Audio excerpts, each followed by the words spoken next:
Mëngjes Express nga ora 7 deri në orën 9.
Ditët shkojnë e nuk kam thënë, të mendoj vetëm ty mos haro.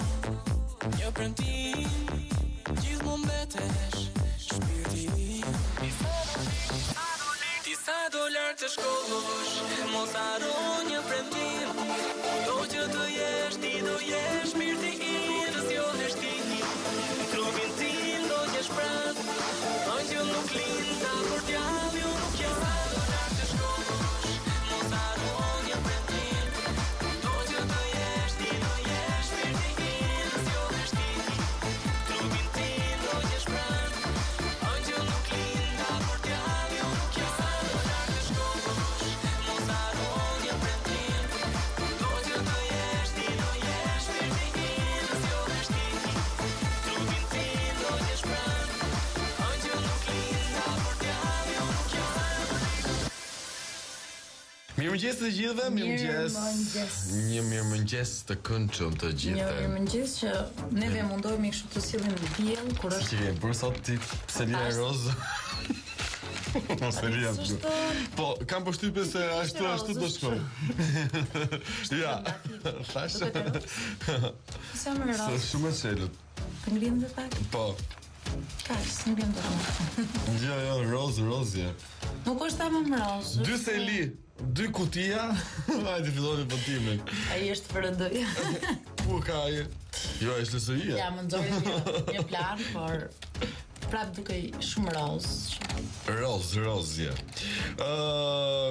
Po shikoj Ore, në ma vi. gazeta, po. E di pse po e nisim me këtë rozë për kështu, po nami në për gazeta është shpërndar internacionale socialiste e tjera. Thot mbeti vetëm Rama me Slavo Grekët. Është presidenti i Internacionales Socialiste, pra e kanë zgjedhur, u përshëndet shumë edhe nga mbështetës të Ramës në Shqipëri edhe me qërë sigurisht. Por në fakt në artikull që dominan është një humbje madhe, por përgjithsisht titujt ishin që shpërndahet, shpërbohet internacionalja europiane dhe mbetet vetëm Rama me sllavët. Gjithmonë pak titull tendencios. Po, tendencios. S'do thot kjo? Kjo do thotë që do ketë pasur të larguar, siç ndodh që autoritetet janë të lirë të jenë pjesë e grupimeve të tilla, sepse zoti Rama thotë Europa po shkon drejt së majtës, të Shqipëria po shkoj drejt së majtës. Por që është vetëm e pasurën se përdisme, kështu që s'besoj se do ishte më e madhe publikimi në rast se do kishte incidente, situata të pakëndshme, deklarata të tilla të cilat i referohen akuzave, largimeve, arsyeve, motiveve e të tjera gjëra. Se thonë se atemi për diskutime, nuk e kam idenë për ton fillë për të gjithsesi e fiks, po ka që është në për çdo gazetë pothuajse e cila flet kundër së majtës patjetër, është si titull kryesor, nuk e di domethënë ku është interesi kaq i madh, nuk e kuptova akoma. Po, është interesi i madh kur flitet se mund të ketë ndikuar Rama në shpërbujë. Aha, sa për të domethënë sa për të nxirr pak emrin. Okej, gjithsesi. Po dhe publiciteti i keq, publiciteti i mirë është themi ne ndonjëherë. Gjithsesi në vendin tonë kanë vijuar takimet në qytete të ndryshme. Në fakt dje pas dite rastisht kam parë fushatën që bëhet në Elbasan. Kishte një numër relativisht të madh njerëzish më sa kam parë. Elbasan normalisht është një qytet i majt. Në përgjithësi ka një kryetar bashkie i cili në fakt i cili në përgjithësi ka për ndoshta pretendon të ketë një mandat të tjetër, të arrijë maksimumin e mandateve një kryetari bashkie. Po gjithsesi është kemi Ramën.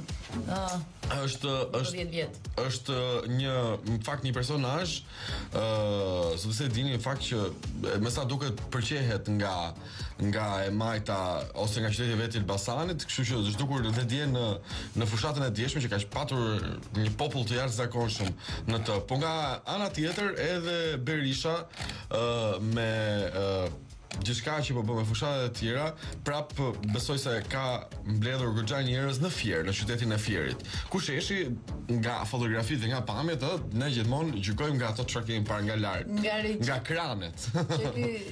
Televizioni në tërësi është sa i besueshëm, sa audiovizuale tjera që dhe manipulues të vinë ndonjëherë. Në fakt, nga qyteti i Fierit sigurisht Berisha ka vijuar takimet me elektoratin për të prezantuar pjesë programit, por para se të shkonte në Fier, në fakt ka bërë një tjetër inaugurim në digitalizimin e patentave, duke vijuar midis infrastruktura, pra ndërhyrjet në to jo vetëm rrugore, por edhe kur flasim për institucione të tilla të rëndësishme, do të vijohen edhe nëse Partia Demokratike merr një mandat të drejtën për të qeverisur vendi dhe një mandat tjetër, do thotë që sipas kryeministrit investimet tilla do të vazhdojnë. Para se të shkonte në Fier, gjithashtu ishim edhe në mbledhje qeverie, nuk keni ndjekur edhe live të gjithë deklaratat qendrimin e kryeministrit Berisha si për projektin e gasjellësit TAP, duke i quajtur si më të rëndësishëm, por duke i përcjellë edhe kritika apo batuta ministrave, për shembull. Zoti Noka tha ka probleme peshkimi, ankohen peshkatarët. Zoti Ruli tha duhen parë taksat për makineritë e importuara dhe produktet inputet, outputet e prodhimeve bujqësore. Dhe zoti Ruli po heshte vetëm kur do të thotë thotë shiko se ne kemi bërë këtë.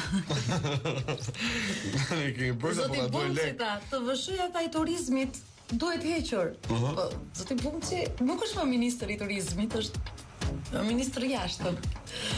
Po e dëgjonte me shumë vëmendje edhe zoti Bumçi këtë, por që pastaj me zotin Zhiti është i ri në fakt. Pastaj thon fal shaka.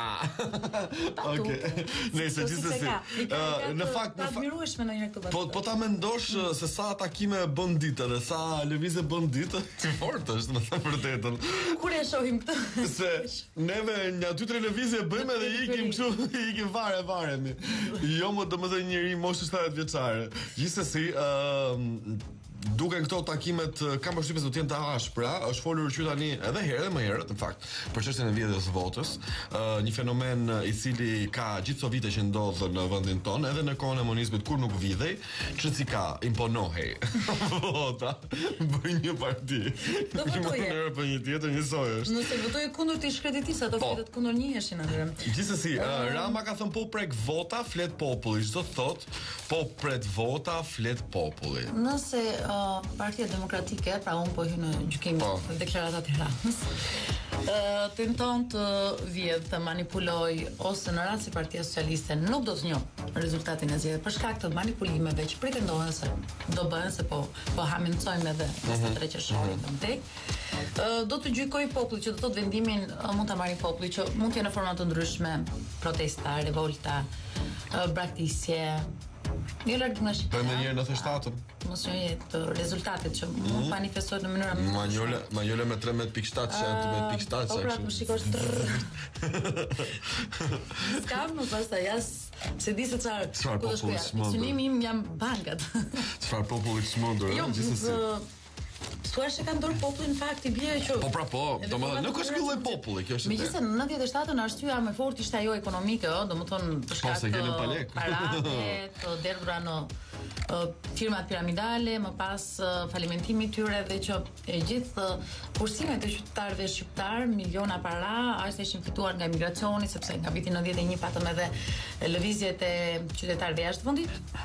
Humbon, dhe që një nga lajmet pse pati dhe revolta të tilla. Një nga lajmet e cili në fakt, domethënë, përbën një debat tjetër është fakti që Rama në Elbasan ka thënë nuk I njohim gjobat e vëna nga shteti 4 muajt e fundit. Po do t'i falim, sipas Ramos. Po do të kemi amnisti për gjitha gjobat e vëna, nuk e di nëse është tamam 4 muajt e fundit, por që gjobat e vëna në të kaluarën, që logjikisht pas 23 qershorit I bie rreth 6 muaj, pra nëse I referohemi 2013-s. Por që nga fillimi I muajit mars duhet ta mbajë etj.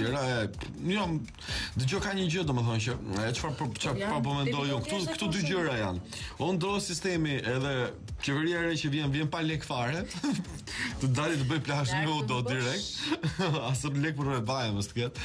Ose domethënë edhe sikur filloi nga fillimi, prap do të ketë problemet e veta pasi ka shumë shpenzime të cilat po bëhen kohë të fundit, sidomos në gjitha këndvështrimet, rrugët, ndërtimet pafundme, të cilat shtyhen duke dhënë para.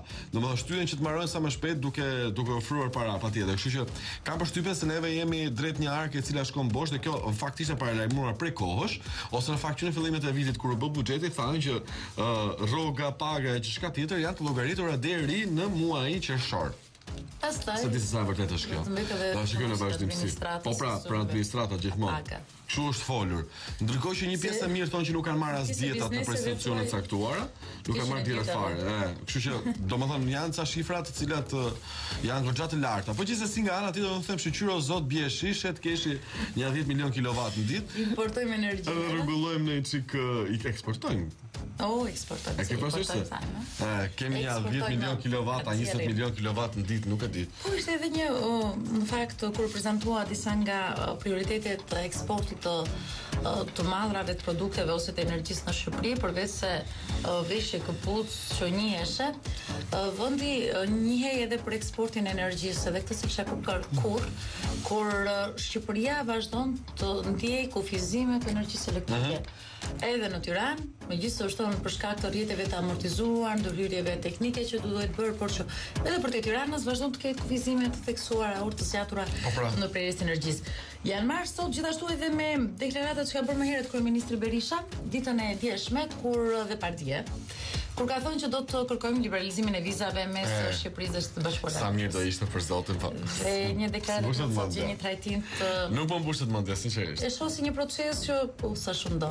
Nuk e besoj. Nuk arrit do ta besoj. Është përveç dëshirë shqiptarëve, është edhe çështja e legjislacioni, është edhe çështje e vendimit të Shteteve të Bashkuara të Amerikës, kështu që nuk A ka nga SBA-ja ndonjë deklaratë për këtë gjë? Në shtyp ishte komentuar diçka në fakt, nuk e di nëse I referohemi reagimit të zyrtar ose në rast se ka pasur një qëndrim që zakonisht janë qëndrime të shprehurave në website-in e ambasadës amerikane në Tiranë, kushtet që duhet të plotësoni për udhëtimin pa viza, duke sqaruar kërkesat, për shembull MAPO ka një artikull të tillë, por lexova edhe diçka tek tema ku thotë Ambasada e Shteteve të Bashkuara të Amerikës rrëzon lajthitjen e Berishës, s'ka shans për heqje vizash pra mes Shqipërisë dhe SBA-ve. Po pra na po them se neve kemi marrë një shpjegim të atë në emision. Para ca kohëve, kemi marrë një shpjegim dhe shpjegimi ka qenë nëse do të arrinte që vendi jon të kishte një përqindje shumë të vogël të rasteve të kthyera të vizave, që do të thotë sa më shumë aplikant që marrin vizën, bie fjala në 100 aplikant, 99 prej tyre e marrin vizën, domethënë plotësojnë kushtet, atëherë mundet të hiqet regjimi, pra është diçka e cila vihet në punë automatikisht me sa na ka sqaruar për efektet domethënë lloj të funksionimit. Po, nëse neve kemi shumë aplikant, pra kemi 100 aplikant, ndër të cilët ndër këta aplikant 5 e marrin e 95 tjerë nuk e marrin, kjo do të thotë që gjitha shanset për të hequr regjimin e vizave me SBA-t janë të pamundura. Çfarë është e vërteta? Edhe pse neve tashmë kemi një pasaportë biometrike etj etj. Po mendoj se heqja e vizave me SBA ne do na sillte një, domethënë, një ikje masive nga territori i vendit tonë. Po s'do gjeni parajsën atje, por gjithsesi. Jo, unë them gjithsesi ne ishim ndruar, për shkak kishim marrë një territor që jeton njëri atje, edhe kishim bërë nga fillimi, edhe kishim spostuar, ishin edhe Shqipëria brenda Amerikës. Po, kishim vënë emrin në Shqipëri. Këtu e kishim bërë një bazë amerikane të fuqishme, domethënë mos jetonte njëri këtu, ishte vetëm ushtar, a kupton, vetëm bunkera, ashtu siç është, ashtu siç kanë në tokë. E lejm këto ndërtesat i kanë, to shtëpiat tona ti kanë sa përqitje, a kupton, kur bëjmë prova teknike. Sa s'bëjmë përqitje. Sipas ambasadës, në ligjin aktual kërkohet që vendi të kenë një nivel refuzimi vizash për vizitor për më pak se 3% dhe të hyjnë në marrëveshje për të bashkëndar mes tyre të dhënat për udhëtar që paraqesin rrezik për Shtetet e Bashkuara të Amerikës dhe ndër kërkesa të tjera, thotë, kështu që pak a shumë lidhet me nivelin e refuzimit. Po pra, është një serim që kemi marrë në program. Kjo është ideja. Gjithsesi kemi një telefonat. Sot e kemi zëvendës ministër të jashtë. Po. Mirë, kam mbyllur, më mirë se ne nuk kemi mundësi faktikisht në këto momente, do të shkojmë te gazetat. Ndoshta kur të rikthehemi pas pak, kush ka dëshirë të bëhet pjesë edhe të flasim, ka shumë vendime, ka shumë diskutime tjera në fakt për të bërë. Një pjesë e tyre mund të jenë dhe këto, por patjetër që ka edhe shumë të tjera. 85% shqiptarë llogarinë në bank sa për të tërhequr rrogën. Kështu është edhe mitu. YouTube?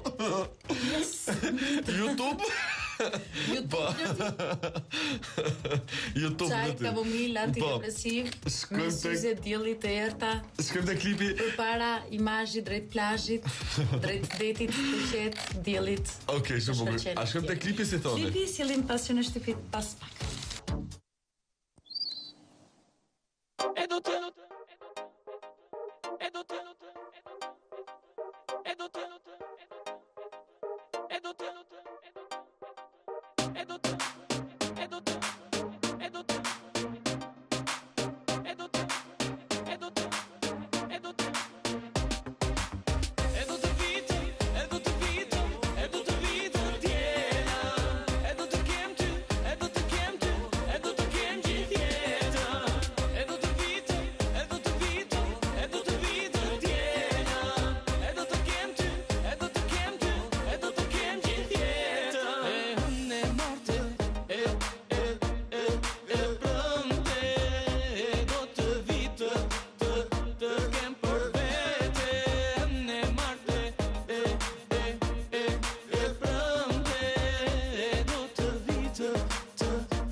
Nisim pas që në shtypit për ditën e sotme, për ditëshmja Panorama shkruan prokuroria denoncimet në hetim 3 gjyqtar të Tiranës.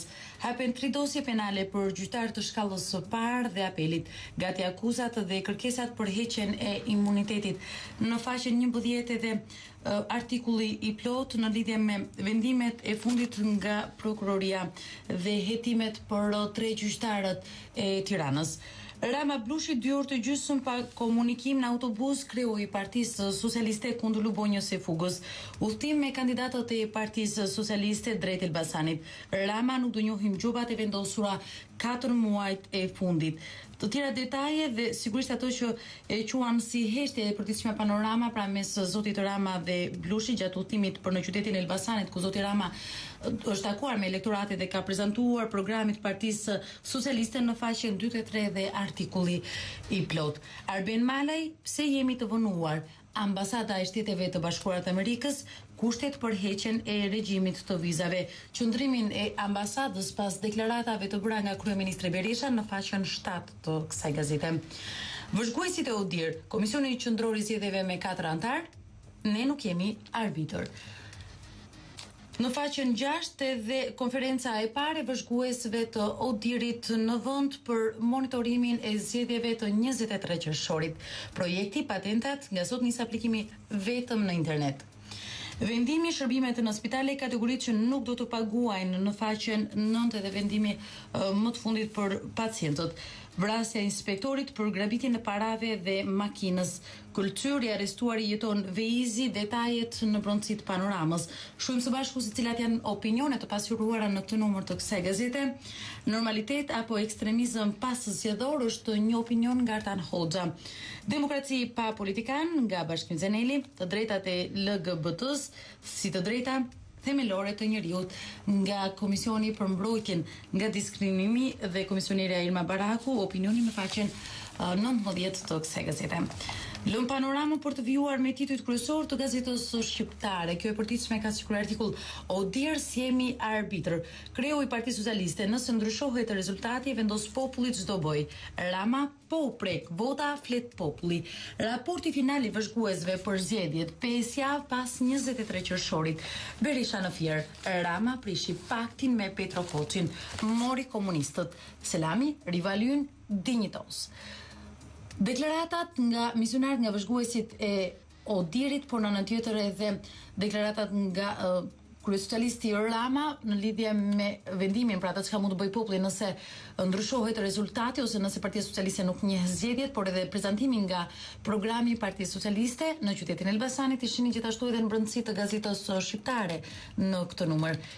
Ekrem Bardha si organizova vizitën e parë të Berishës në Shtetet e Bashkuara të Amerikës më 1991.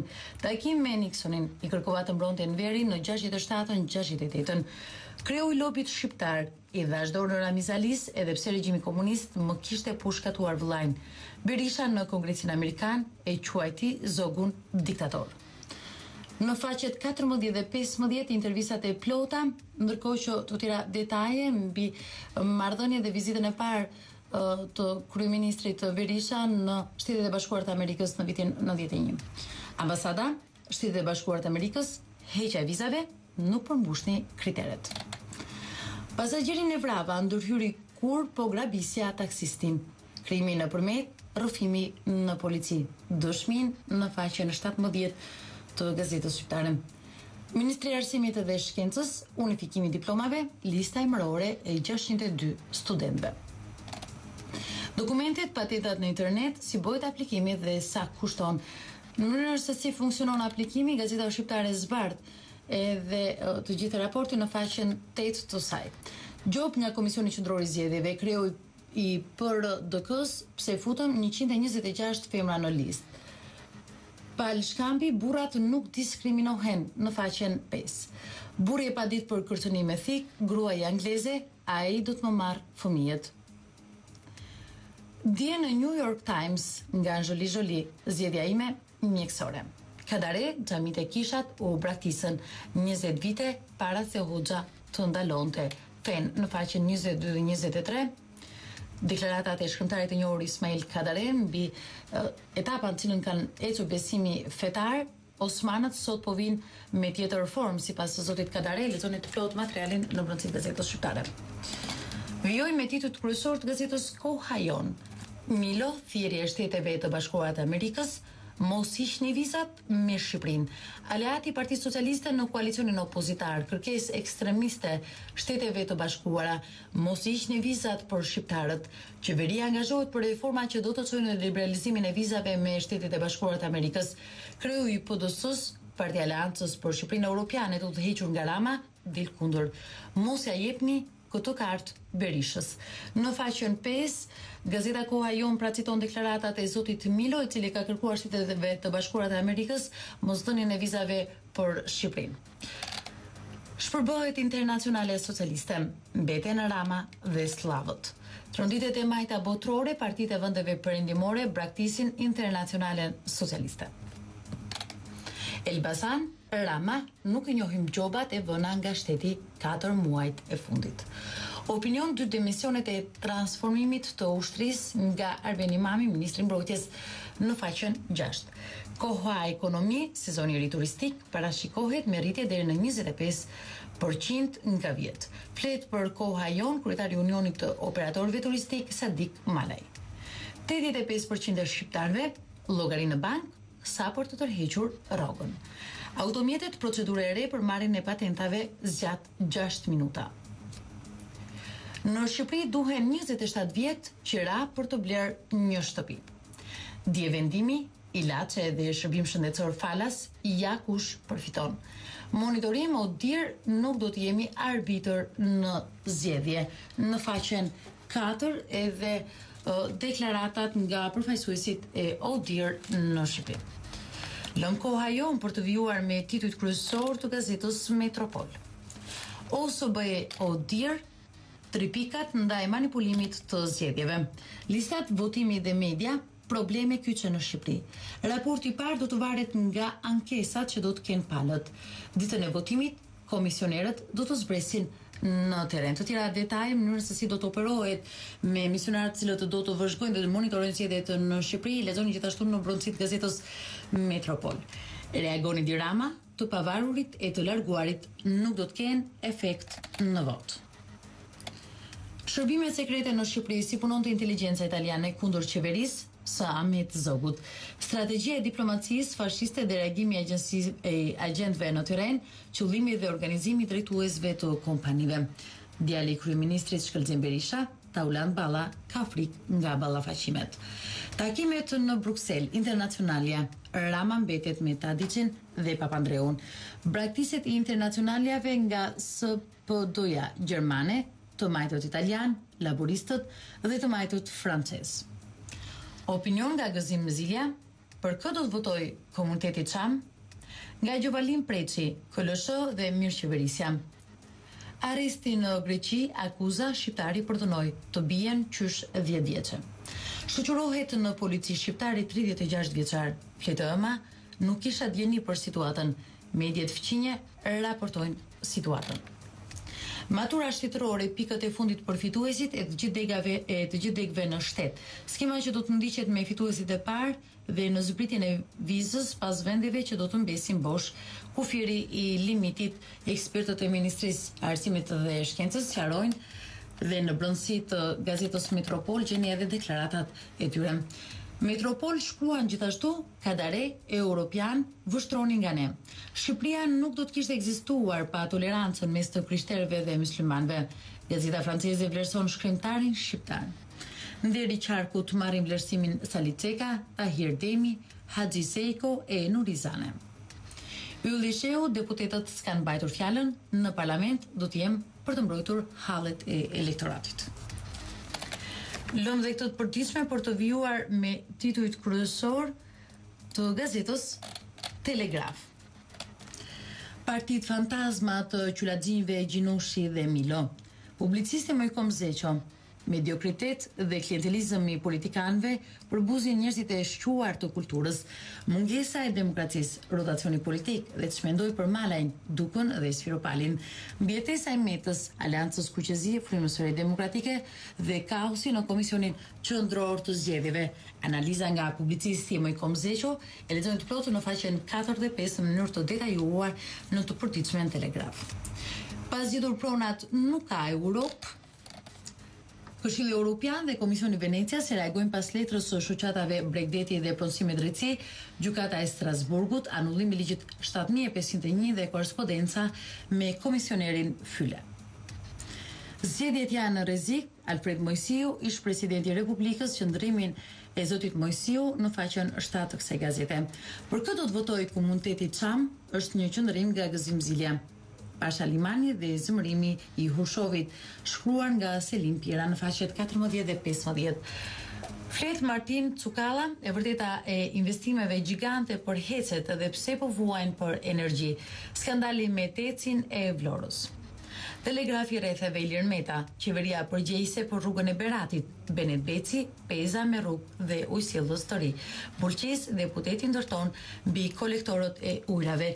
Gjatë prezantimit të kandidatëve të Lëvizjes Socialiste për Integrim në Berat dhe deklaratat e zotit Meta i mësonin në brendësit gazetës Telegraf, po gjithashtu edhe deklaratat e zotit Becit për ndërhyrje në infrastrukturë, këtë herë nga Peza, dhe sigurisht situata në Bulqis, ku sipas gazetës pra deputeti ndërton mbi kolektorët e ujrave. Presidenti Bujani Shani forum për transparencën në gjyqësor, albanalogu Robert Elize i akordohet medalja e mirënjohjes. Rama në Elbasan dhe Korç, shteti bën presion administratës, ndërsa Bode nuk e meriton votat e korçarve. Deklaratat e zotit Rama nga qyteti i Korçës dhe qyteti i Elbasanit në faqen 2. Konsulli i nderit Ylli Ndroqi, mundësira të reja të bashkëpunimit të bizneseve shqiptaro-meksikane në tregti, turizëm dhe industri. Të tjera detaje mbi forumin e parë ekonomik midis Shqipërisë dhe Meksikës me pjesëmarrjen e këshilltarëve ekonomik dhe të medias me seli në Rom dhe Milano, pra të shteteve të bashkuara të Meksikës, në faqen 6 edhe të tjera detaje mënyrën se si do të operohet në marrëdhënie diplomatike dhe tregtare mes vendeve. Kryeministri Berisha, Rama shkelmoi statusin njësoj si marrëveshje me Petro Koçin. Sokol Dashi, Rama rrit taksat duke favorizuar Koçokogdhimën. Lëm dhe Telegrafin për të vijuar me titull të kryesor të gazetës kombëtare, ku në thelb të kësaj gazete qëndron çështja Çame, PDU mbështetje për shkollimin e diasporës shqiptare, është kryer artikulli. Partia Drejtësi, Integrim dhe Unitet thekson se ka potencial të arsimit profesional në vend. Engel, zgjedhjet janë kusht për planimin e Shqipërisë në Bashkimin Evropian. Pagat dhe pensionet, kategoritë që përfitojnë rritje pas një korrikut. Raporti të drejtat e njerëzit, emigrantët në Greqi bëjnë jetë qeni, në faqen 7. Paturpsia e të varfërve është një opinion nga Albin Kurti në faqen 2. Të tjera materiale të publikuara në të përditshme kombëtare, shëndet, kancer i gjirit, parandalimi dhe cilat gra preken nga sëmundja. Speciale Naum Veçil Harxhi, monumenti i qëndresës ndaj helenizmit. Sport, sjellja e tifozëve, Lushnja dhe Partizani gjobiten me 2 milion lek. Në faqen 12 edhe gjobat për shkak të incidenteve të ndodhura në fushat e sportit të Lushnjës dhe të Partizanit pra në Tiranë. Ecim me titujt kryesor të gazetës Tema. Ambasada e Shteteve të Bashkuara të Amerikës rrezon lajthitjen e Berishës. S'ka shans për heqje vizash. Rama do dalin para ligjit zyrtarët që bëjnë presion për fushatën ndaj rrogtarëve, s'do njohin gjobat e fushatës. Deklaratat e zotit Rama në qytetin e Elbasanit lexoni gjithashtu në brendësi të gazetës Tema, ku gjithë fokusi përveç të tjera, përveç programeve të Partisë Socialiste dhe prezantimit të kandidatëve, është për presionet që bën sipas zotit Rama qeveria për të dalë zyrtarët në mitingjet e Partisë Demokratike. E kaluara po merr peng të ardhmen, është një tjetër artikull që sillet i plotë në faqen 11. Berisha i hakrehet Fatmir Mediut në faqen 4. Vëzhguesit e Odir komentojnë Komisionin Qendror të Komisionin Qendror të Zgjedhjeve. Si jemi arbitri i zgjedhjeve. Balla, ndërsa familjet shqiptare rënohen, familja e Berishës pasurohet çdo ditë. Ekspertët premtimi Berishës se me humbjen e statusit humbëm edhe miliona euro është një mashtrim. Rrëzimi Berishës, interes kombëtar, opinion nga Novruz Zejnati në faqen 9. Saliu dhe Deti është një tjetër opinion nga Ilir Beqa, po në faqen 9. Nga Blendi Mane, lufto lufter në faqen 8. Antina brenda familjes, flamuri me rrugësimet për liberalizimin e vizave me Shtetet e Bashkuara të Amerikës.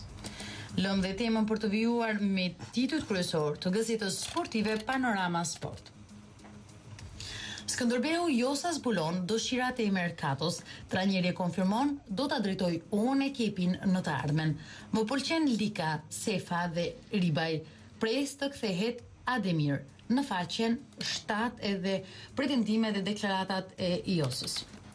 Talenti Manchesterit refuzon Shqipërinë, Adnan Januzaj, Frederik Veseli, krenar që jam shqiptar, do vishem kuqezi. Babai i lojtarit, edhe nëse thret Federata Shqiptare e Futbollit, do ta refuzojmë, do të luaj për Belgjikën.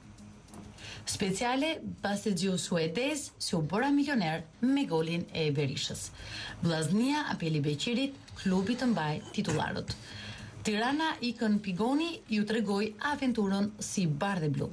Revolucioni kuq priten 15 blerje. Partizani gati plani drejtuesve të klubit për një skuadër të madhe. Shtypi 2 persona, Burg zvon stranjerit të Juventusit. Robinho sherr me Allegrin në stërvitje. Milan dhe të tjera zhvillime në faqen 16 të gazetës sportive Panorama Sport. Provokon Klopp, Bayerni e ka frikë Dortmundin. Triumfon Chelsea, Benfica në lot, londinezët kampion në faqen 14. Shohim së bashku dhe titujt kryesor të gazetës tjetër sportive Sport Express. Kjo e përditshme sportive hapet me kryer artikullin jashtë shtetit ku jetojnë 4 trajnerët e përfaqësueses. Debiazi, Strakosha, Gega dhe Xhemo. Të gjithë trajnerët e përfaqësuesve shqiptare janë rezidentë jashtë Shqipërisë. Detaje për jetën e tyre dhe parat që përfitojnë. Në faqen 2, 3 dhe 4 edhe artikulli i plot dedikuar trajnerëve të cilët jetojnë jashtë Shqipërisë. Lojtarët e Tiranës para bashkisë, klubi liron fondin e rrogave. Situatë e paprecedentë në kryeqytet, lojtarët bardhë-blu protestojnë përpara derës së Bashës, reagimi zyrtar vjen brenda ditës. Reportazhi Laçi vendoset në plazh jasi e pret finalen e kupës. Flamurtari Toni Pizzo më tha nuk kemi para të japim në këtë moment. Partizani Hasan Lika kërkon Karapicin, një afrikan bëhet ikon mode. Atletika Ruli ndjek turneon e moshave. Korça e Shkodra kampione. Europa League, Chelsea ngre trofeun, Benfica qan rastet e humbura. Champions, Götze në Müni bëhet një spion për ekipin e Bayernit. Demollar, libri një shekulli është një material shkruar nga Samir Demi, artikulli plot pra në brendësi të kësaj gazete. Ishin titujt kryesor të gazetës sportive Sport Express dhe me këtë të përditshme përfunduam dhe pasurinë shtypit për ditën e sotme. Ju kemi sjellë të gjitha zhvillimet, të gjitha pasurimet që janë bërë në gazeta nga ato të përditshme, pra politike dhe sigurisht informacionet nga fushat të tjera, sektore të tjerë si sociale, aktualiteti, por në anën tjetër edhe kemi njohur edhe titujt kryesor të gazetave sportive Panorama Sport dhe Sport Express. Siç u thamë në fillim të programit, në fakt për të ata të cilët kanë dëshirë të komentojnë një ngjarje për ta treguar diçka në transmetime drejt për drejt 04234757 dhe 069 4075969. Vazhdojmë transmetimin në fakt Mëngjes Express duke çuar një mirëmëngjes për të ata të cilët na ndjekin nga radio 96.7 MHz, është Radio Ora News, të cilët mund ta ndiqni në gjithë territorin, por për gjithë ata të cilët ndoshta në pamundësitë e një ekrani apo të një radioje, nëpërmjet celularit mund ta ndjekin në oranews.tv ose nëpërmjet kompjuterit oranews.tv. Mos harroni këtë website, përveç se gjithë informacioneve që hidhen e pasurohen në këtë website 24 orë do të keni edhe live streaming. Ndërkohë, neve do të shkojmë drejt lidhjes direkte, në fakt për të marrë entelën e cila do të na sjell sot atë çfarë ka menduar të përcjell për publikun në një Tiranë e cila në fakt është zgjuar grimi. Mirëmëngjes Entel. Entela Mirëmëngjes. Mirëmëngjes. Do të marrim. Po të marrim. Ashtu. Do të marrim me vetë sonte. Po, është edhe një këngë. Në fakt, Besim, 1 minutë heshtje se do të përshëndes pak Manjolën me këto 127 Manjolat e tjera që kam hasur në rrugë. Çfarë thua? Unë jam me 128-a. Shiko të çuna ca punën, po janë shumë të mirë. Ej, na e vill një. Faleminderit shumë. Emri im është emri një luleje. Sigurisht, Bie emri jot është është jemi një lule. një deg peme. Emri im është Trungu. Mirëmëngjes, telefonata. Entela, faleminderit shumë. Mirëpafshim. Entela, mirëpash. Se ama që mos më njohë. Mirëmëngjes, telefonata. Mirëmëngjes. Mirëmëngjes. Mirë se erdhët. Nuk u mërzite që ishim me pamje lule. Shtrëmëroj pak fytyrën për eksportin e energjisë elektrike. Aha. Shqipëri çdo gjë është e mundur. Ka punuar 25 vjet në Po. siguru. 25 vjet. Dhe kemi eksportuar në kohën e Verozhës energji elektrike në Greqi 6 muaj, jo pak. 6 muaj. Wow. Në kohën e... Po, pse për mua? Jo. Mirë. Sepse nuk e kishim dëgjuar. Wow, sepse dëgjuar. Prandaj edhe sot mos të duket abi e madhe që ne do eksportojmë Jo. energji elektrike. Jo është rruga që do dalin nga fukarallëku, si mund ta them unë. Jo, nuk e kuptove. Domethënë fati i mirë ndonjëherë njeriu që bie shi dhe ke rezerva ujore, të cilat bëjnë që të jenë më të shumta se sa të nevojitën dhe të shesësh. Muaj. Unë banoj në Greqi tani. Në Greqi një në vit shikoj të bie shi, një në vit. Po. Shqipëria është një fat i madh, domethënë. Po pra është fati i madh. Po kur mungojnë dritat akoma në Shqipëri është fat? Një gjë tjetër desha të thoja. Tani, nëse tani u bë fushat, edhe gënjen. Edhe mund gënjej për vizat për në Amerikë. Domethënë, nuk është një gjë që bën dëm në popull. Për mirë, se rrit kulturën futbollit. Më atë gënjesh po rrit kulturën, se thua, unë presë do vetë në Amerikë. Edhe bën një farë kulture. Por e kundërta që bën për shembull Edi që thot për taksa progresive, do të bie në kokë të pasurve, atë po e pushon Franca sot. E kuptoj. Pra nuk është, sipas jush nuk është efektive nëse aplikohet. Në fakt tek shtet pa taksa nuk ka realisht, nuk funksionon. Po nuk ka tek shtet pa taksa. Dakord jam me ju. Por jo e kuptoj. 5% ai të fitimit që unë fitoj. Na 1000 lekë që fiton një biznes, ai të marrë 750 lekë. Është e pamundur. Domethënë origjinal siç po në Greqi. Pra ai që ka paguar më shumë se ai që këtu që do t'ja ul, faktikisht gënjeu. Edhe një gjë tjetër. Po shikoni, pse lexoni lajmin të paktën që socializmi në gjithë botën po zhduket. Po lexoni të kundërt. Po jo, ne lexuam çështë pasurion në shtyp në fakt edhe disa artikuj ishin për shpërndarjen, për shpërndarjen e internacionale socialiste. Ku kishim largimin e italianëve, francezëve, pra partive që janë të majta dhe që ishin pjesë e internacionales. Nuk besoj 100%. Domethënë ato që thotë 100% do bëjnë. Jo, 30 do bëjnë ama. Unë këtë mendim kam. E kuptoj.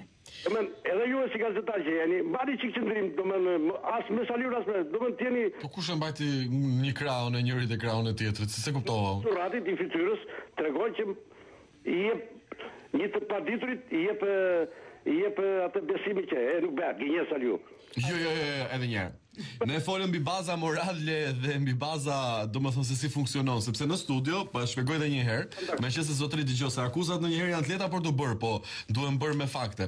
Atëherë edhe një herë, neve para disa kohësh kemi patur në studio një person i cili na foli për këtë situatë dhe tha kështu: nëse të gjitha rastet që shkojnë në ambasadën amerikane, për bie fjala 100 veta që aplikojnë sot, të 100 marrin vizën dhe kjo është e përhershme, atëherë s'ka pse të ketë fare regjim vizash kur shqiptarët përmbushin gjitha kushtet për shkuar në Amerikë, por nëse hyn 100 veta, edhe nga këta 100 5 i marrin vizat e 95 nuk i marrin, nuk ka shanse që Shqipëria të hyjë dhe të heqë regjimin e vizave me Amerikën, sepse kushtet nuk plotësohen nga shumica e popullsisë. Kjo është situata. Po këtu s'ka asnjë gjë për të ne jemi të informuar paska se domethënë mund duket ndonjëherë që duket ashtu, por e vërteta është që është shumë e vështirë që të heqësh vizat me një shtet kaq të fuqishëm siç është Amerika, se ne vetëm për Europën dhe me zie ku e diun çfarë me 100 peripeci, kështu që Ari është një njeri që ambienton jashtë zakonisht kollaj me botën.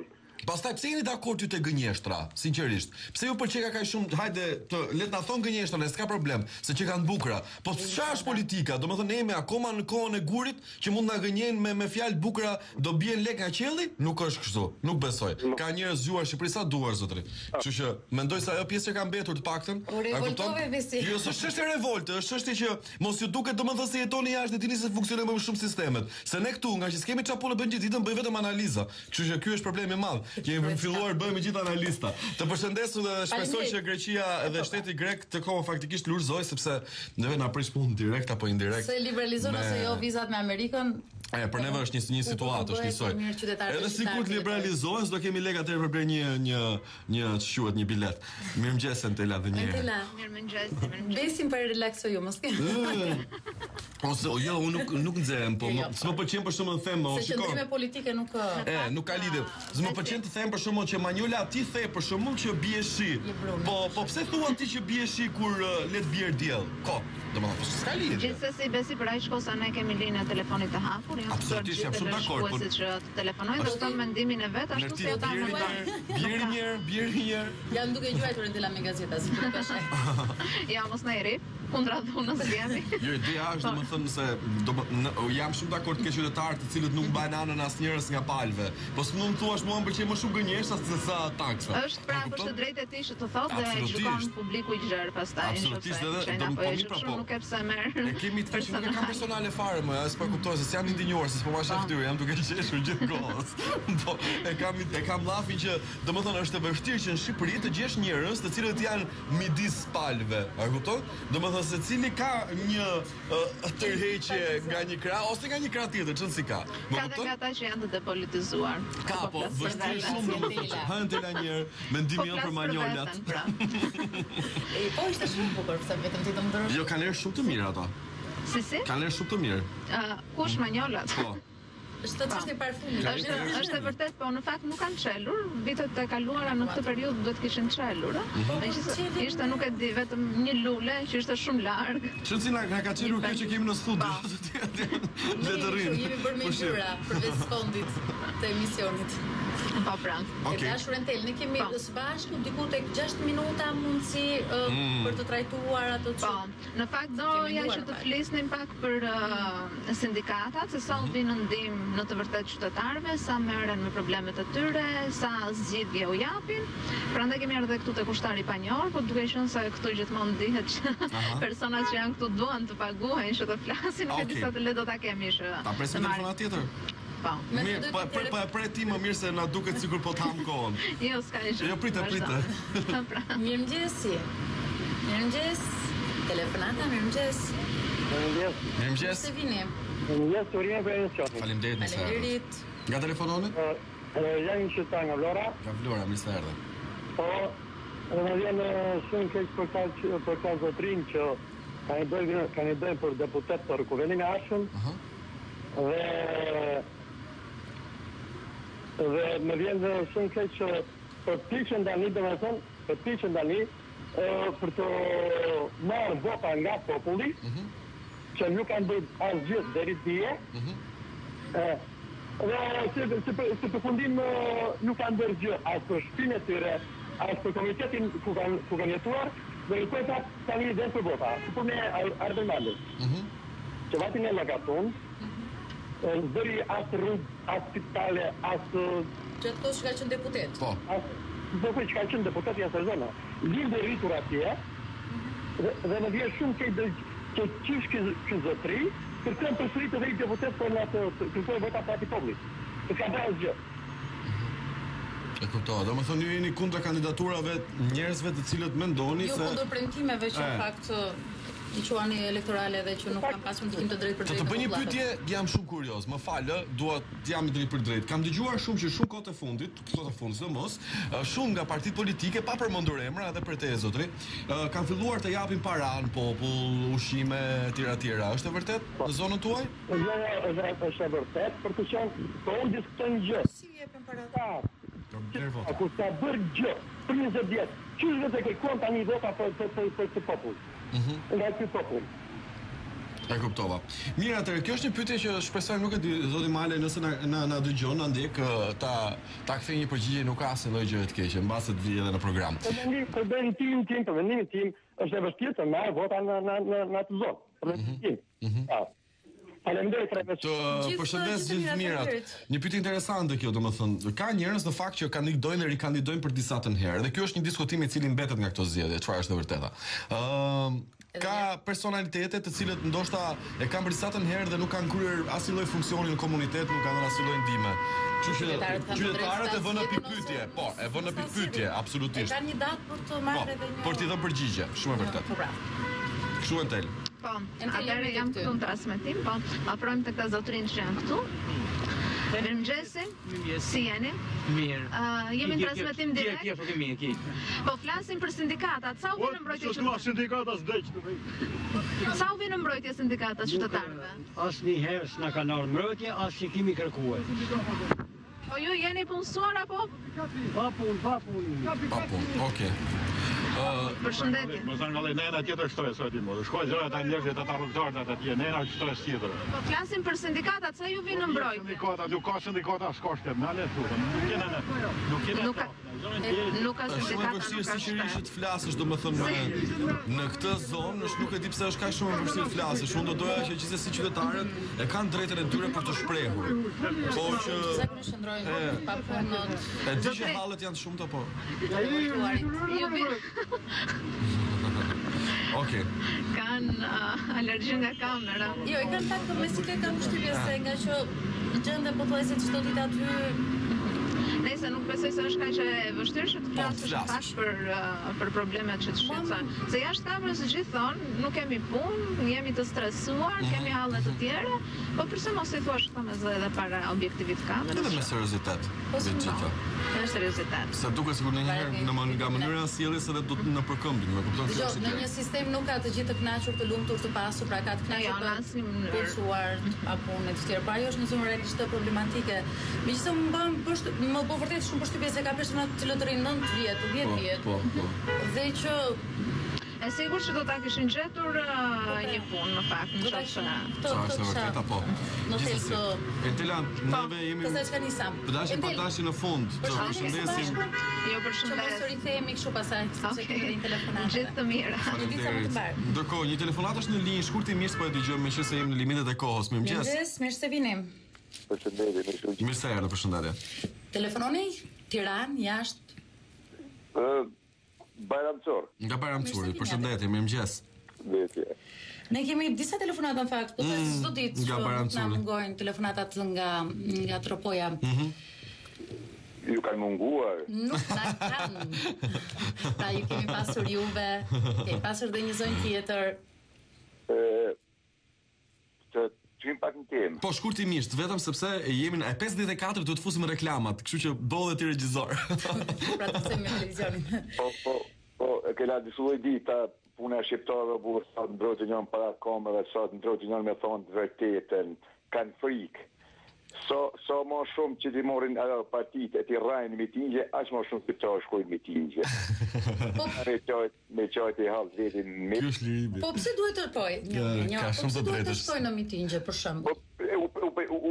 Janë mësu më ushqy me rajnë. Ju ka bon kështu. I pëlqen rajna? E ka ushqen për ditëshem.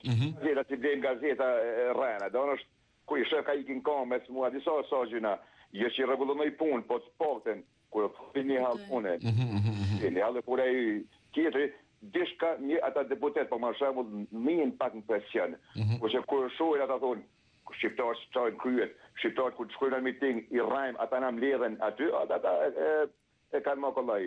Desha me bo pak në ato me të qunin nga vlora i kështu i replik, po do është. Sistemi partijak në Shqipni nuk jep mundësi deputetet të bon asë i gjanë për zonën e vetë. Pse? Në asë një parti, një deputet nuk ka drejt me kërku të kryetari ose të kryeministri, çom diçka në propoja, çom diçka në puka, çom mi bë pensione. Nuk po li bë. Secila ndahet sipas interesave politike së përgjithësisë. Liro, të përshëndes, e di jemi në fund regjia vetëm për na bërtet. Një pyetje po se jo.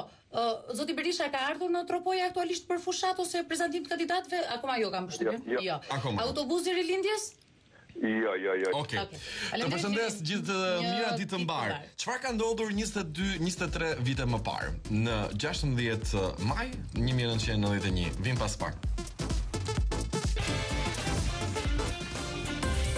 Mesazh transmetim, ndërkohë ora është 8:06, neve do të vijojmë të jemi deri në orën 9, deri në fund të transmetimit tonë drejt për drejt, ndërkohë që jemi në këtë pjesë ku në fakt në orën e dytë neve presim në studio të ftuarit tan me diskutime të ndryshme të cilat i sjellim. Pak më parë në fakt ju kam rikujtuar një datë e cila mbetet e rëndësishme për faktin e vetëm sepse nga ai marshim masiv i asaj kohe filluan të ndryshonte rrjedha e ngjarjeve. Pikërisht më 16 maj të vitit 1991, ku në Tiranë, nga fusha e aviacionit drejt qendrës, një turmë e madhe njerëz janë nisur për të kërkuar atë të cilën i ftuari ynë do të na jap një shpjegim patjetër për ta sjellë memorien e gjithë atyre që kanë qenë pjesë. Mirëmëngjes.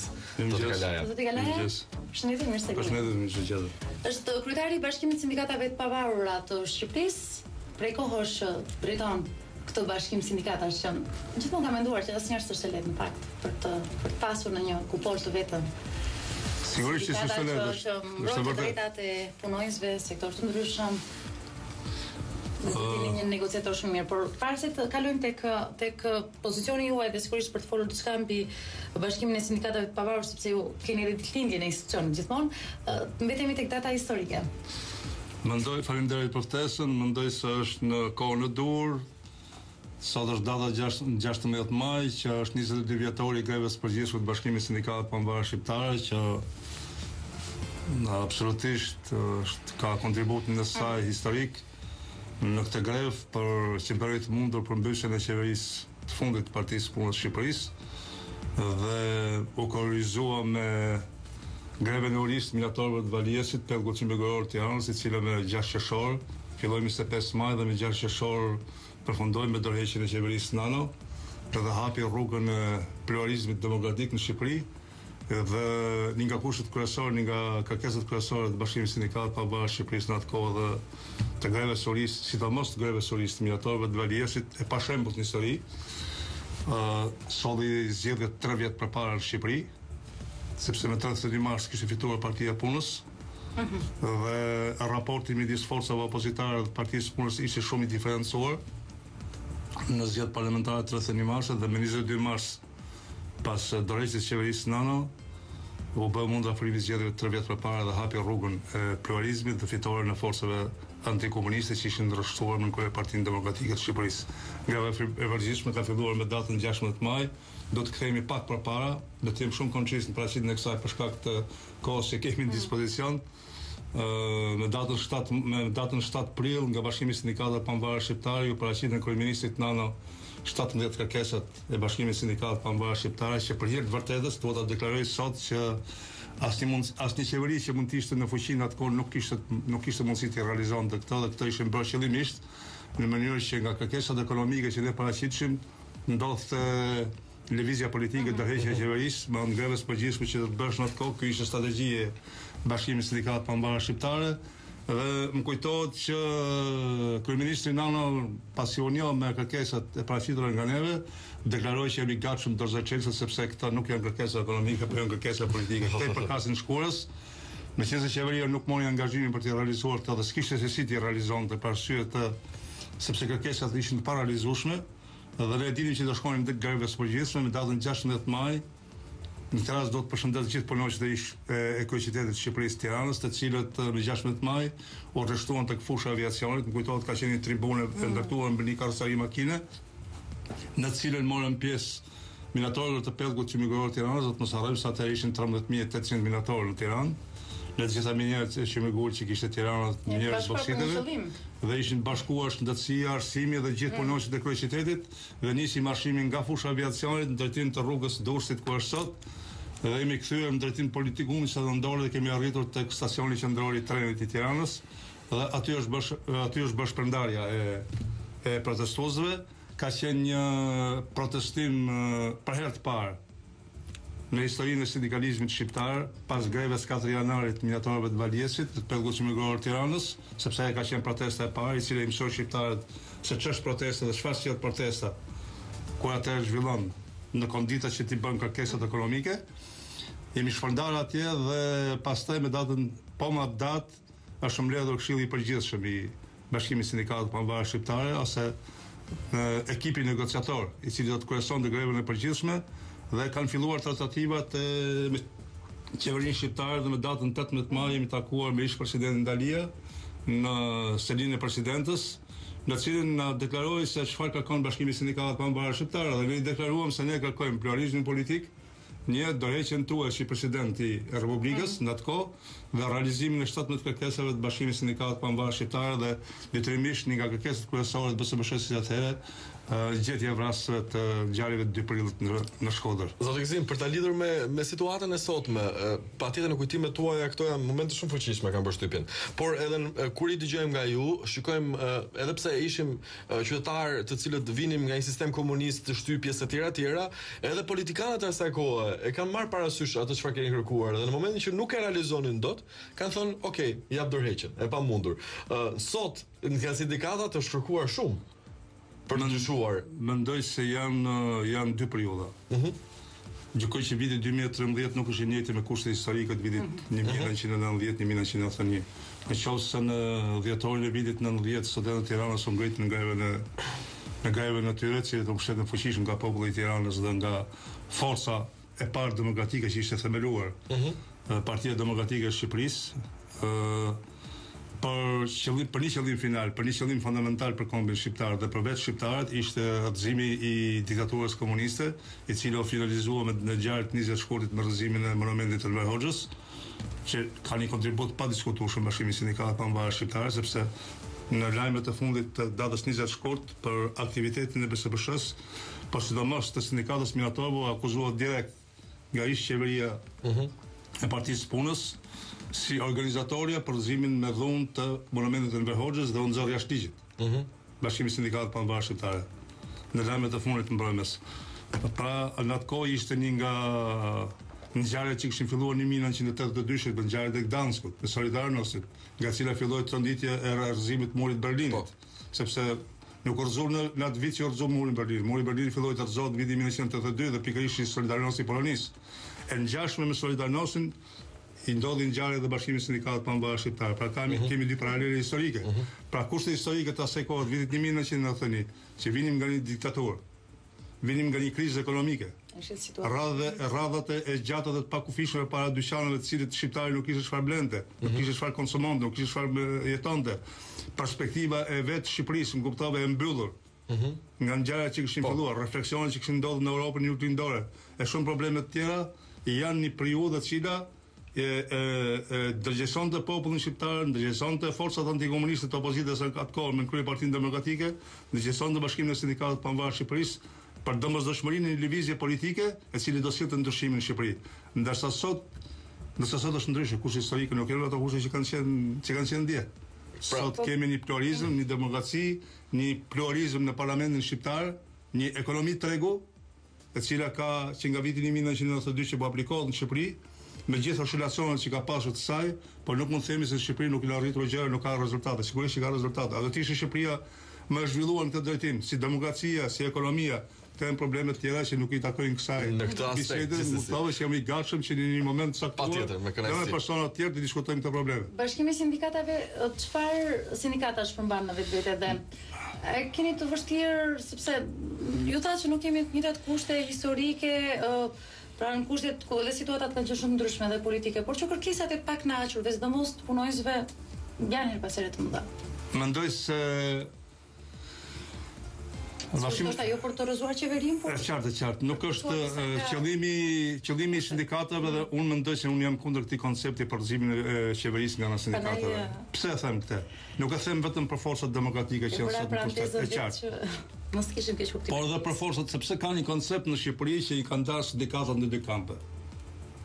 Në Konfederatën e Sindikatave të Shqipërisë, në Partinë Socialiste dhe Bashkimin e Sindikatave të Pavarur Shqiptare në Partinë Demokratike të Shqipërisë. Dhe ne themi që ta punët dhe punonjësit janë pa ngjyra. Është qartë sepse buka nuk ka ngjyrë. Është njësoj si për komunistin, si për demokratin, si për ballistin, si për legalistin e shumë tjera. Tani ka një problem. Bashkimi i Sindikatave të Pavarur Shqiptare mbulon është i përbërë nga 12 federatat profesioneve të ndryshme, i cili përmbledh sindikatën e arsimit, sindikatën e shitësisë, sindikatën e minjerave, sindikatën e ndërtimit, sindikatën e bujqësisë, e shumë sindikata të tjera profesionale të ndryshme që përbën një numër për 12 federatash dhe është shpërndar në të gjitha rajonet dhe prefekturat dhe bashkitë e Shqipërisë në shkallë kombëtare dhe ka një antarësi për 120.000 vetësh prezent antarësinë e saj dhe kjo e konfirmuar nëpërmjet zgjerave të punës në gjitha rajonet të Shqipërisë, nëpërmjet kontratave kolektive të lidhura, sepse në kontratë kolektive, në çdo kontratë kolektive që lidhet shënohet dhe numri i punonjësve dhe kjo konkretizohet në bazë të pagesës kotizacioneve. Jam i ndërgjegjshëm që nuk mund të them se të 120.000 vete paguajnë kotizacione për Bashkimin e Sindikatave Pambarë Shqiptare, por ne jemi detyruar të mbrojmë jo vetëm 120.000 anëtarët tonë, por të gjithë qytetarët e Republikës Shqipërisë pavarësisht janë anëtarë të Bashkimit të Sindikatave Pambarë apo janë anëtarë. Nëse për sa i përket asaj që a është e vështirë për të drejtuar një konfederatë ose Bashkimin e Sindikatave Pambarë Shqiptare, mendoj se nuk është e lehtë. Ju e thatë vetë që janë të ndara në dy kampe, ashtu si që deklarova dhe unë, por unë më të them, nuk do të thotë se unë, apo BSBSH-ja, si aleate e Partisë Demokratike në vitet 91-92, mund të vazhdoj përsëri këtë aleancë në dëm të interesat punonjësve të Shqipërisë. Sigurisht pas vitit 1992 dhe pas kontributit që dha BSBSH-ja për përzimin e diktaturës komuniste në Shqipëri, pat një ndarje midis Bashkimi Sindikat Pambarë dhe Partisë Demokratike e Shqipërisë. Partia Demokratike e Shqipërisë si parti politike aspiroi drejt marrjes pushtetit dhe mori pushtetin. Bashkimi Sindikat Pambarë Shqiptare nuk aspiron të pushtetin sepse kishte ndaluar dhe në nenet e statutit të saj, pavarësisht se në ngjarjet e vitit 1991-1992 Bashkimi Sindikat Pambarë Shqiptare u akuzua se pat njerëz të cilët deklaruan se janë për marrjen e pushtetit, ne asnjëherë nuk kemi qenë për marrjen e pushtetit, as në vitin 1991, as në vitin 1992 dhe as në ditët e sotme të cilat nuk mund të diskutohet. Pra, e thash këtë pasqyrë në mënyrë koncize, të kuptoni që nëse deri dje ne kemi qenë Partinë Demokratike të Shqipërisë dhe në principet dhe filozofitë tona anojmë nga ana e Partisë Demokratike të Shqipërisë në mënyrë të padiskutueshme për politikën, për qeverisjen, për mënyrën se si qeveriset, për ekonominë e tregut, si aplikohet kjo në Shqipëri, ndërsa për sa i përket interesat punonjësve shqiptar, sigurisht ne këtu ndahemi. Programi jonë është i ndryshëm nga i Partisë Demokratike të Shqipërisë dhe ne kërkojmë programe zbatimi programit të Bashkimit të Sindikatave Pambarë Shqiptare, të cilët tashmë me vendimin e Asamblesë Kombëtare ja kemi dorëzuar Partisë Demokratike të Shqipërisë para zgjedhjeve parlamentare të 23 qershorit dhe ai program është program me shumë mendim brenda, me shumë interes për punonjësit dhe qytetarët e Shqipërisë. Dhe se mendoj do të jetë atë marrëveshja e ardhshme 4 vjeçarit e asaj qeverie e cila do të dalë pas zgjedhjeve 23 qershorit. Dhe këtu nuk bëhet fjalë për se cila qeveri do të dalë, sepse ne BSBSH-ja do të respektojë çdo qeveri të dalë pas zgjedhjeve 23 qershorit për të zbatuar dhe për të miratuar verdiktin e popullit. Dhe qoftë qeveria e majt, qoftë qeveria e djathtë, ai program që ne kemi paraqitur do të jetë atë marrëveshje që do të nënshkruhet midis Bashkimit të Sindikatave Pambarë Shqiptare dhe qeverisë së ardhshme të 23 qershorit, pas 23 qershorit, dhe sa ajo do të jetë determinante. Nëse nënshkruhet kjo marrëveshje do të ketë një paqe sociale midis Bashkimit të Sindikatave Pambarë Shqiptare dhe qeverisë së ardhshme. Ku i rrihen 2-3 pika të paktën për të. Unë do mendoj që një nga temat më kryesore do të jetë çështja e ngritjes pagave në sistemin arsimor dhe të punonjësve të shëndetësisë, në të cilët BSBSH-ja ka objeksionet e saj, në ngritjen e pagës minimale, në ngritjen e pensioneve të qytetit dhe të fshatit, në zhvillimin e dialogut social dhe të funksionimin e Këshillit Kombëtar të Punës dhe mbajtjen në mënyrë konstante të çmimit të energjisë elektrike, sepse ne në 15 shkurt të vitit 2011 nënshkruam marrëveshjen me qeverinë shqiptare në të cilët bëm të mundur arritjen e përbashkët që të mos ngrihet çmimi i energjisë elektrike për shkak të kërkesave të pandërprerura të kompanisë ÇEZ dhe ju e dini sepse një nga arsyet kryesore të kompanisë ÇEZ e cila tashmë është larguar nga Shqipëria dhe është marrë dorë nga qeveria shqiptare ka qenë dhe ngritja e çmimit të energjisë elektrike. Dhe sot çdo familje shqiptare po të bënte një llogari në familjen e tij, do shikonte që me përqindjet që kishte kalkuar kompania ÇEZ do pagunte sot dy fish çmimin e energjisë elektrike. Ju e dëgjuat dhe dje drejtorin që është caktuar për drejtuar kompaninë ÇEZ zotin Dallabi, i cili deklaroi edhe një herë dhe kompania e deklaroi edhe një herë se nuk do të ketë ngritje të çmimit të energjisë elektrike. Dhe kjo është sankcionuar në atë marrëveshje midis BSBSH-s dhe Këshillit të Ministrave, në cilët është nënshkruar në 15 shkurt 2011 dhe është vit, jo vit elektoral. Është 2 vjet përpara se të vijë fushata elektorale 23 qershorit. Pra askush nuk mund të mendojë se BSBSH-ja për zgjedhjet vendore. Po. Jo, nuk ka, mendoj se nuk ka influencuar problem. Nuk është se ka shumë lidhje ose kompetenca. Do të kuptoni diçka që BSBSH-ja nuk ka hyrë në fushat elektorale për të nxjerrë deputetët e saj. Dhe ju siguroj se po të kishte hyrë vitin 1992 BSBSH-ja mund të kishte marrë gjysmë deputetë në parlament. Kështu që ne nuk ashtu, ne mund të ndihmojmë në forcat politike të cilat përqafojnë programin ton, janë gatshëm për të nënshkruar marrëveshjen e Bashkimit të Sindikatave të Pavarur Shqiptare për të dhënë kontributin e saj në zgjedhjen e 23 qershorit. Por e ritheksoj edhe një herë se ne, si Bashkimi i Sindikatave të Pavarur Shqiptare, do të respektojmë çdo qeveri e cila do të dalë nga vota e popullit shqiptar me datën 23 qershor.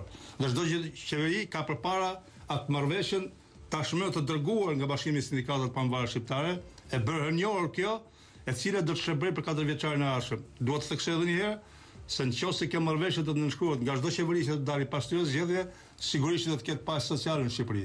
Nëse kjo kërkesë nuk do të nënshkruhet kjo marrëveshje, se fundi finalizimi i punës së një sindikate është nënshkrimi i kontratës kolektive, që është kushtetuar për punëtorin, dhe njëkohësisht e kupoles konfederat nënshkrimi i marrëveshjes me qeverinë shqiptare. Dhe nëse qeveria shqiptare nuk nënshkruan marrëveshjen me Bashkimin e Sindikatave të Pavarur Shqiptare, do të thotë nuk i përgjigjet aspiratave të antarësisë të qytetarëve të Shqipërisë dhe nuk ka respektuar votën 23 qershorit, të cilin populli shqiptar ka dhënë për qenë qeveri. Zoti Kelen, në fakt jemi në limitet e fundit, unë falenderoj që bëm një historik të zhvillimeve, sidomos për Bashkimin e Sindikatave të Pavarura, gjë që ju e drejtoni dhe pse duke shpresuar që me këtë draft, me këtë akt marrëveshje, me këtë program tuaj që ju keni bërë prezant Partisë Demokratike, por çdo parti edhe forcave të opozitës që aspirojnë për marrjen e pushtetit, pas 23, të cilat ne i respektojmë. Por të qenë më afër pranë njerëzve që kanë nevojë për një zë të ngritur. Unë dua t'ju falenderoj juve për ftesën e bërë dhe për bisedën që zhvilluam në studio. Mendoj se të prononcohesh për datën 16 maj Bashkimit të vitit 1991 për Bashkimin e Sindikatave të Pavarur Shqiptare dhe për kontributin që ka dhënë Bashkimi i Sindikatave të Pavarur Shqipërisë, i takon një tërheqje më të gjerë dhe një kohë më shumë në dispozicion për të deklaruar këtë gjë. Absolutisht. Faleminderit zotin Sim, ju urojmë sukses edhe mbi të gjitha plotësimin e kushteve që keni kërkuar nga cila do qoftë parti politike e cila do të vinë pushtet, ashtu sikur edhe ju e përmendet pak më parë. Ne do të ndalemi tek hapësira publicitare e kësaj ore, do të ritakohemi sërish pas pak në minutat e fundit për të qëndruar me të ftuarin e radhës.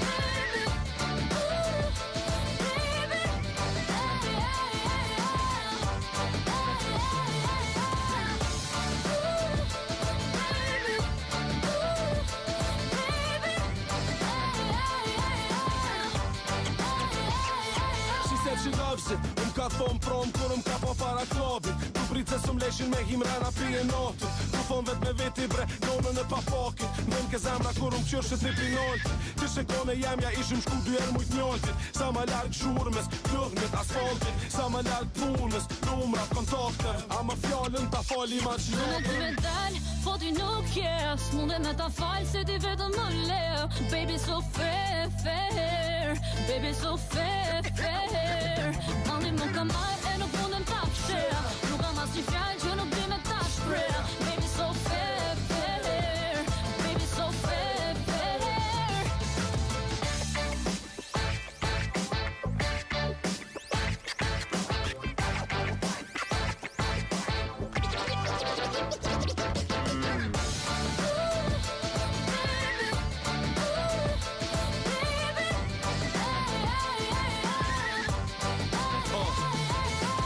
Me ton natën se ko marrë me veti jaknën. Shumë ftoft kisha mujt me hin klub taktën. Me mujt me gjetat vojzën që për nxon me lona gjatën. Ajo kalon me si shtongur si mlatën. Dans të di rhythm, bounce, bounce, the sound system. Ti e shumë gangsta për me kontre dhe ma se dans të di rhythm, bounce, the sound system. Ti e shumë gangsta për me kontre dhe ty me dal, po ti nuk jes. Munde me ta fal se ti vetëm më le. Baby so fair, fair. Baby so fair, fair. Mandi më ka marrë e nuk mundem ta fshea. Nuk kam as një fjallë që nuk di me ta shprea. Baby so fair, fair. Baby so fair, fair. Bori,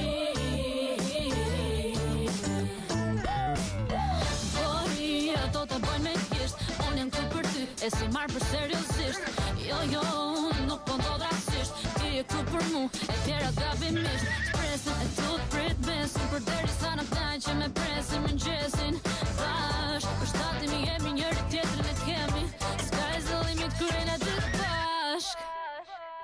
Du me ty me dal. Jemi së transmetim drejt për drejt live në radio, në internet dhe në televizion, gjithashtu edhe në digital.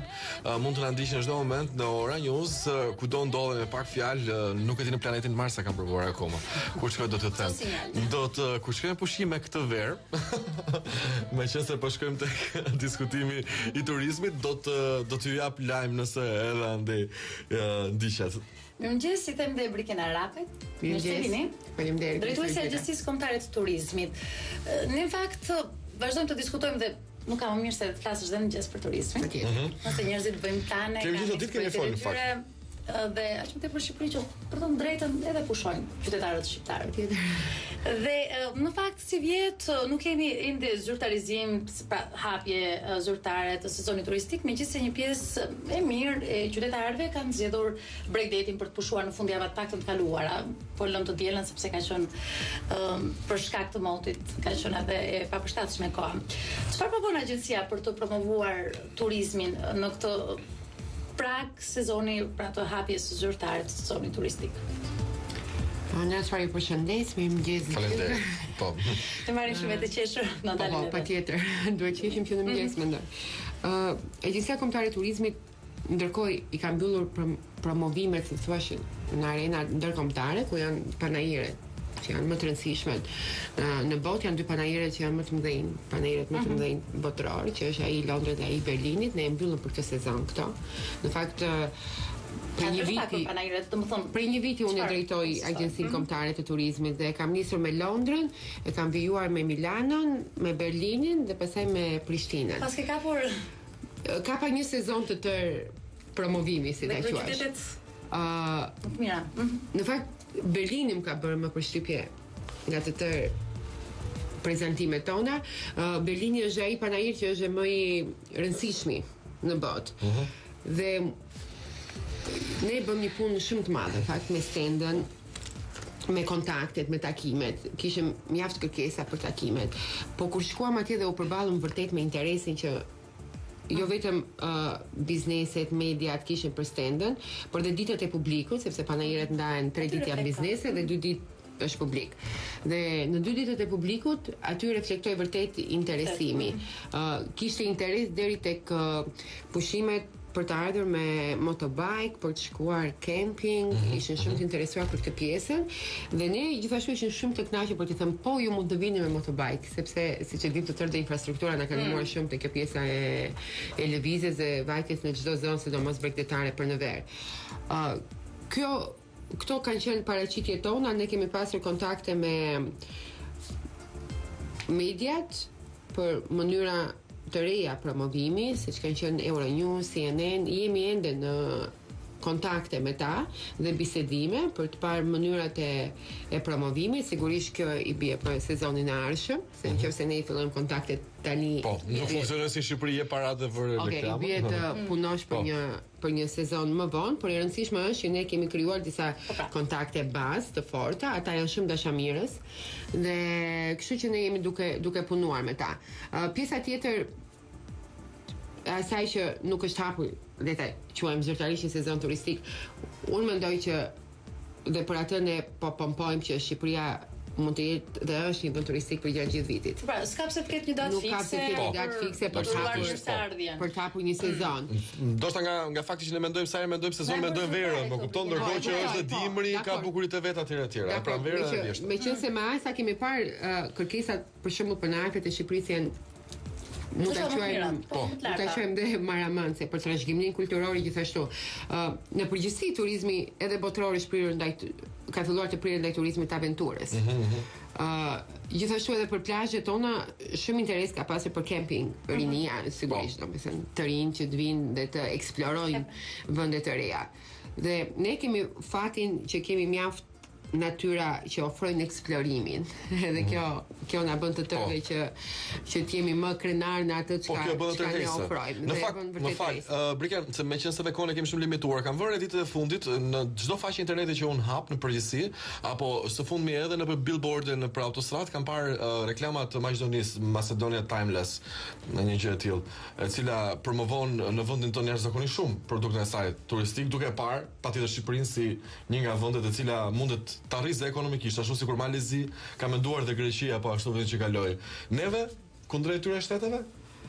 Por ajo është një strategji e tyre, gjithsesi Maqedonia nuk ka ato asete që kemi ne dhe sigurisht duhet bëj një pompim akoma më të madh ne kemi ofrojmë shumë më shumë, domethënë se ç'ofron Maqedonia si natyrë, le të quajmë. Kemi dating, kemi trashëgiminë kulturore, kemi malet i kanë ata, apo kemi më shumë, kemi një det mrekullueshëm që kemi një sezon turistik full, le ta quajmë, me turist. Ne kemi kontaktet tona, nuk kemi dalë me billboarde në Maqedoni, për qenë sinqert, por agjensitë tona, sepse ne operojmë me tur operatorët. Tur operatorët tonë kanë lidhur kontrata mjaft të mira jo vetëm me rajonin.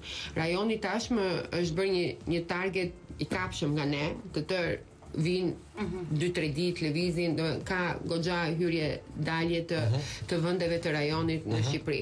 Sidomos tani që vjen vera, me sa unë kam folur me agjensitë tona turistike që operojnë sigurisht privatisht, janë biznese, më kanë thënë që ka një interes shumë të madh nga rajoni për të ardhur dhe ata kanë filluar që po krijojnë grupe të para të prurjes së turistëve këtu. Po të marrim shembujt për shembull të Berlinit, agjencitë tona të turizmit kanë lidhur kontrata 2 vjeçare, agjenci turistike, tur operatorët 2 vjeçare me kompani të huaja dhe kontrata 2 vjeçare për tregun gjerman është goxha mirë. Është goxha mirë. Patjetër. Okej, si e shohin në Shqipëri si një vend i cili më vërtet mund të kënaqen, domethënë e shohin në vendin e luksit apo vendin e natyrës? Në vendin e kampingjeve. Por Shqipërinë sigurisht e shohin në fillim, e shohin si një vend që duhet eksploruar. Si një vend që e din që është, e din ku është, por nuk e din se si është dhe çfarë ka. Pozitivja është që njerëzit kanë filluar ta njohin Shqipërinë dhe fjalët transmetohen te miq, te shok. Sidomos nga ata që cilët e kanë eksploruar. Sigurisht edhe shqiptarët që jetojnë në vende në Gjermani, në Itali, dhe ata janë, si të thuash, ambasador të turizmit. Dhe ata janë pjesa më e rëndësishme e PR-it ton. Ne e shohim dhe në faqen tonë në Facebook, na sjellin shumë njerëz që jetojnë bashkëqytetarë kanë që jetojnë jashtë, na japin dhe sugjerime se çfarë fotosh duhet vëm, se ku duhet pompojmë dhe janë goxha të dhënë pas kësaj dhe sigurisht ne ndihemi shumë mirë edhe na pëlqen shumë të bashkëbisedojmë dhe me ta sepse shkëmbejmë ide edhe gjitha këto me radhë. Për shembull dhe nisma jonë e fundit nisë udhëtimin tënd nga Shqipëria jote ishte pikërisht një spunto nga një status që ne vum në Facebook. Ne vum një status në Facebook për të parë se ne vetë ku donim t'i kalonin pushimet dhe e nise udhëtimin tënd nga Shqipëria, shkruajte një status Facebooku dhe kur e shkruajmë në Facebook tham pse mos ta nisim dhe ta bëjmë akoma dhe më gjerë këtë nise udhëtimin tënd nga Shqipëria jote, sepse janë vërtet pjesë të vendit tonë dhe pjesë të Shqipërisë që dhe vetë ne nuk i njohim se sa të mrekullueshme dhe sa çfarë bukurish janë. Kështu që ne menduam që duhet ta nisim nga ne. Kjo nuk do të thotë sepse shumë njerëz pyesin që ju po pomponi turizmin vendas, jo ne nuk po pompojmë turizmin vendas. Neve po sensibilizojmë të gjithë shqiptarët që të njohin, të duan dhe të vlerësojnë atë çka kemi, duke e njohur ne dhe duke e dashur ne dhe duke e ditur ne se çfarë kemi, patjetër që të tërë së bashku jemi akoma dhe më të fortë edhe kemi më entuziazëm për të treguar se çfarë kemi sepse e njohim vetë. Duke e njohur vetë, ti e përfaqëson akoma dhe më mirë dhe e reklamon më mirë dhe bën një PR akoma më të mirë. Dhe këto 28.000 km2 që është sipërfaqja e vendit, besoj se ka vende shumë të bukura turistike. Ne sa po mbaruam kanionet për promovim. Promovuam kanionet bashkë me një grup gazetarësh, kemi marrë një nismë për të vajtur dhe për të promovuar vende që nuk janë shumë ndoshta të dukshme nga syri jo. Të dukshme nga syri. Sigurisht ne njohim një Bregdet që kemi të mrekullueshëm nga Vlora deri në Saran, por ka akoma edhe pjesë të virgjëra dhe të paprekura të gjithë Bregdetit ton.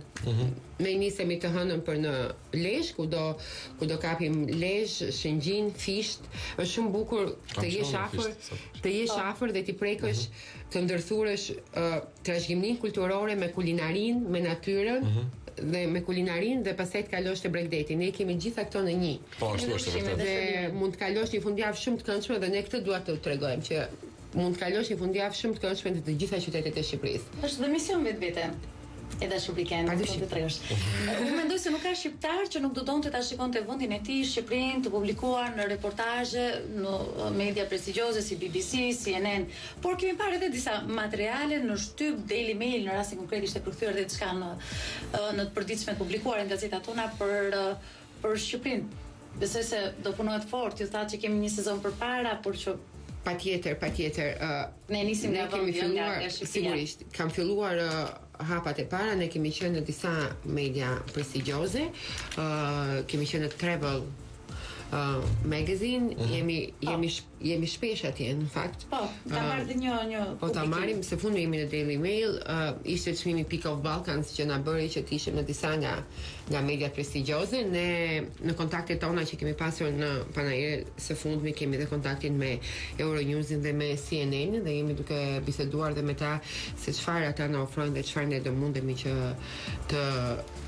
të reklamojmë, por gjithsesi ajo që është pozitive dhe duhet na bëjë të tërëve ne që të ndihemi mirë, është që ne jemi tashmë.